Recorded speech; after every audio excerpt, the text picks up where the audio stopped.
Today we have this 1952 Royal HHE vintage desktop typewriter. I'm going to show you how to use the functions and make sure they all work. It has a paper guide that helps you feed the paper into the platen straight. The platen is this main roller that the paper feeds into, and this is your paper bale that sits on top of the paper.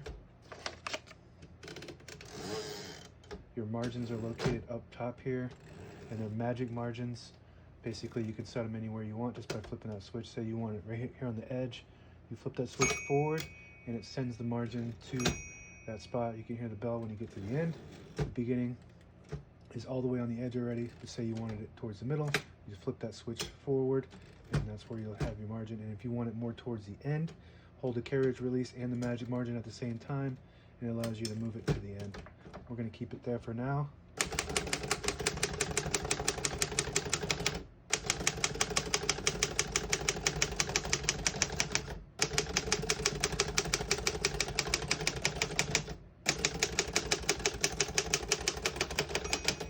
As you can see, all the keys work and none of them stick or skip. I was able to type all the letters on one line because it has Elite typeface, which prints 12 characters per inch.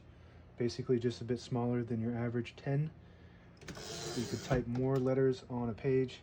Type a sentence on the next line in red. To switch from black to red, you just flip this switch to the left and there's a red dot there, and it just hits the bottom portion of the ribbon, which is red.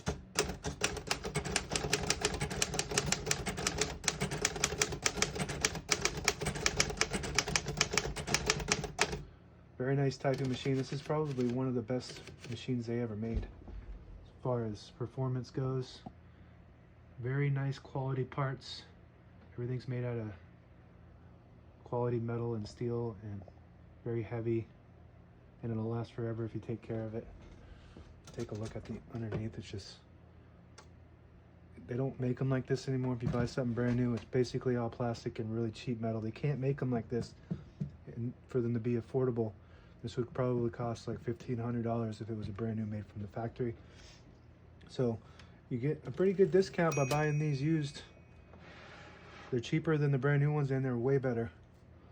We're going to switch this back to the middle so it prints black when we type on the next type page.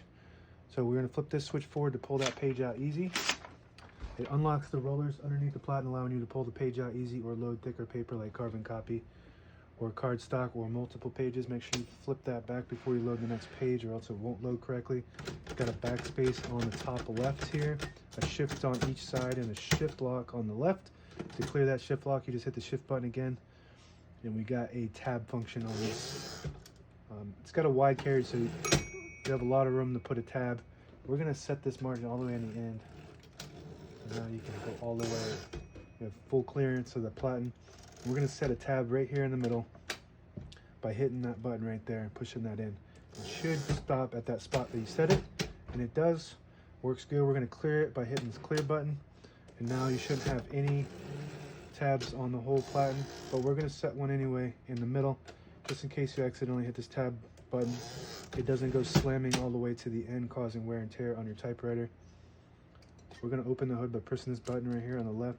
Sometimes people will try to open it just by pulling it up, and you can break that little latch, so you want to use that button to open it. Got your spools in here. All the brand new ribbon is located on the left side, so it's pulling to the right. And if you want to switch that direction, you just flip this switch forward right in front of that left spool.